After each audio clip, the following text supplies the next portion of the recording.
आजाद बोल इंडिया में आपका खैर मकदम है। दो बड़ी खबरें इस वीडियो में आपको दिखाने जा रहा हूं। पहली ये कि इस्माइल हानिया ने, हमास के चीफ ने बेंजामिन नेतन्याहू को एक बड़ी वार्निंग दी है। और दूसरी खबर यह है कि यूनाइटेड नेशंस का इजराइल की एक बहुत बड़ी साजिश से पर्दा उठाने वाला बयान सामने आया है। दोनों बड़ी खबरें एक साथ एक एक करके। गाजा में इजराइल के अल-शिफा अस्पताल पर किए गए जालिमाना ऑपरेशन से हमास भड़क गया है। हमास ने कहा है कि घिनौनी हरकत इजराइल को महंगी पड़ेगी और ऐसी हरकतों से सुलह की बातचीत भी खटाई में पड़ जाएगी। दरअसल गाजा के अल-शिफा अस्पताल पर इजरायली हमले के बाद हमास के पॉलिटिकल चीफ इस्माइल हानिया ने बेंजामिन नेतन्याहू और उसकी जंगी मंसूबाबंदी करने वाली टोली को वार्निंग दी है। हानिया ने कहा है कि इजराइल सुलह के मुज़ाकरात को नाकामयाब बनाने के लिए ऐसे कदम उठा रहा है। उसकी कोई और मंशा नहीं है, ना वहां पर कोई छुपा है। वहां तो मरीज हैं, आम लोग हैं, डिस्प्लेस्ड लोग हैं। हमास के पॉलिटिकल चीफ इस्माइल हानिया ने कहा कि इजराइल का यह कदम साफ कर देता है कि वो गाजा के लोगों की जिंदगी को नॉर्मल होने देना नहीं चाहते।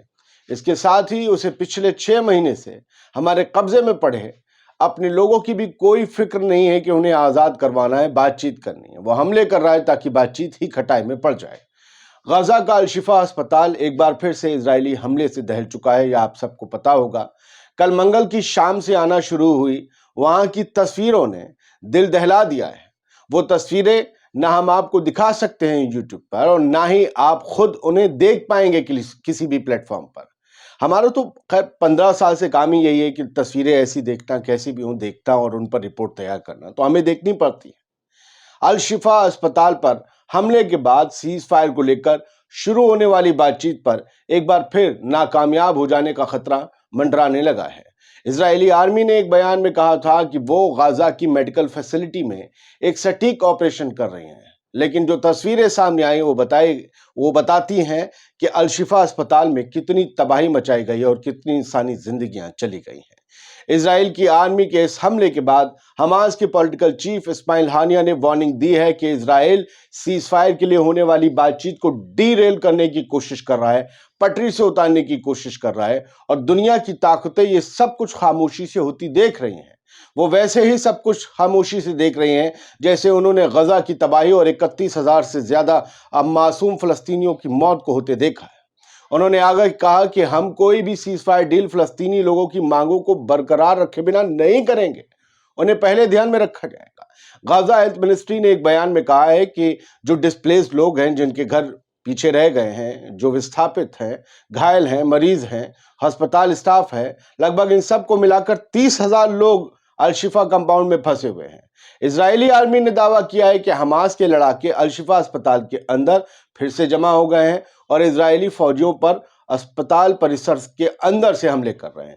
मेरे पास जो खबर है कि बड़ी तादाद में इजरायली आर्मर्ड व्हीकल्स तबाह हुए हैं इस हमले में, बहुत से फौजी घायल हुए हैं, कुछ मारे भी गए हैं। इस्माइल हानिया ने इजरायली कार्रवाई पर रिएक्ट करते हुए कहा कि इजराइल का यह कदम दिखाता है कि वो गाजा के लोगों को इलाज तक से महरूम रखना चाहता है। यह हमला ज़ायनिस्टों के गाजा की बुनियादी जरूरतों को तबाह कर देने के इरादे को साफ कर देता है। हानिया ने आगे कहा कि गाजा में पुलिस अधिकारियों, सरकारी एहलकारों, इन सब को जानबूझकर निशाना बनाया गया है, पूरी तरीके से इन्हें असैसिनेट किया गया है। हमारे लोगों के बीच अराजकता, तशद्दुद, ये सब फैलाने और वायलेंस को कायम रखने के इजरायली मंसूबों की ये सब बानगी है जो दुनिया के सामने साफ है। आप सबको पता है दोस्तों, इजराइल एक तरफ गाजा के आखिरी शहर राफा पर हमले की तैयारी कर रहा है, दूसरी तरफ हानिया कह रहे हैं कि ये करना ही नहीं चाहते सीज फायर, तीसरी तरफ मोसाद चीफ डेविड बानिया सीज फायर पर बातचीत के लिए दोहा गए थे, वहां से वापस इजराइल लौट आए हैं। टाइम्स ऑफ इजराइल की रिपोर्ट के मुताबिक सीज फायर पर कोई भी फैसला फिलहाल होता नजर नहीं आ रहा, इसलिए डेविड बानिया वापस आया है। इजराइल की वॉर कैबिनेट ने आज एक अहम मीटिंग बुलाई है, अब देखना है उसमें क्या होगा। जो होगा आपको अपडेट उससे किया जाएगा। एक दूसरी खबर, बड़ी खबर, संयुक्त राष्ट्र संघ ने चेतावनी दी है कि इजराइल गाजा में भूख का इस्तेमाल हथियार की तरह कर रहा है। यूएन के human rights chief Volker Turk ने मंगल के रोज कहा कि गाजा में भुखमरी के हालात इजराइल के वहां खाना बांटने पर लगी पाबंदियों का नतीजा है। जिस तरह इजराइल खाना पहुंचाने पर रोक लगा रहा है, इससे यह साफ है और बिल्कुल साफ है और कहा जा सकता है कि इजराइल इस भुखमरी का इस्तेमाल किसी एक घातक हथियार की तरह कर रहा है। यह एक वॉर क्राइम है। टर्क के प्रवक्ता जेरेमी लॉरेंस ने जेनेवा में ये नामानिगारों को बताया कि ये तो सब कोर्ट ही तय कर पाएगा कि इजराइल के युद्ध अपराध क्या क्या हैं और ये भी क्या एक युद्ध अपराध में आता है। उधर नेतन्याहू बोल रहा है भुखमरी के लिए हम नहीं, यूएन जिम्मेदार है। इजराइल का प्रधानमंत्री बेंजामिन नेतन्याहू ने गाजा में बने भुखमरी के हालातों पर यूएन को ही जिम्मेदार ठहरा दिया है। कहा कि गाजा में भुखमरी का जिम्मेदार इजराइल नहीं है, ना हमारी फौज है। एजेंसियां ही यूएन की सही तादाद में तेजी से मदद नहीं भेज पा रही गाजा में, इसलिए लोग भूख से तड़प रहे हैं।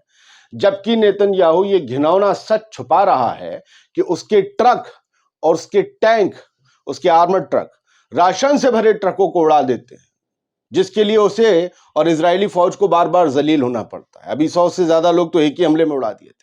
दोस्तों, मंडे को जारी की गई एक रिपोर्ट में दावा किया गया था कि गाजा में खाने की कमी से कुपोषण यानी कि मैल न्यूट्रिशन बढ़ रहा है और जल्द ही भूख से होने वाली मौत के आंकड़ों में बड़ा इजाफा हो सकता है।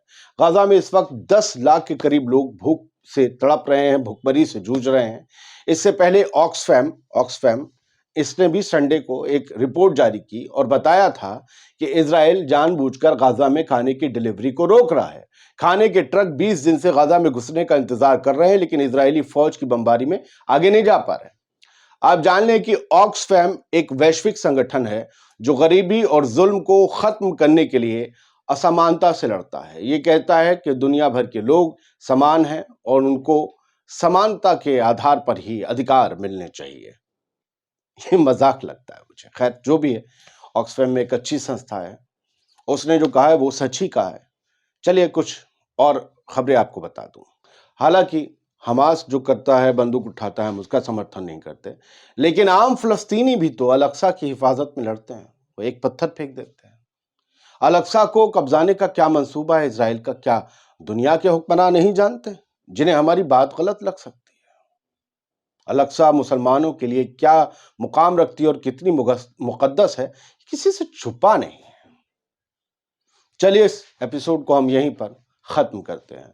कुछ और बड़ी खबरों के साथ ताज़ा अपडेट्स लेकर पूरी ब्रीफिंग में आपके सामने जल्द आएंगे। आदिल खान आज़ाद का आदाब कबूल कीजिए। आज़ाद बोल इंडिया को अब तक सब्सक्राइब नहीं किया है तो प्लीज़ कर लीजिए। और ये QR कोड हमारी सिर्फ वीडियो एडिटिंग टीम को सपोर्ट करने के लिए, किसी और को नहीं, प्लीज़।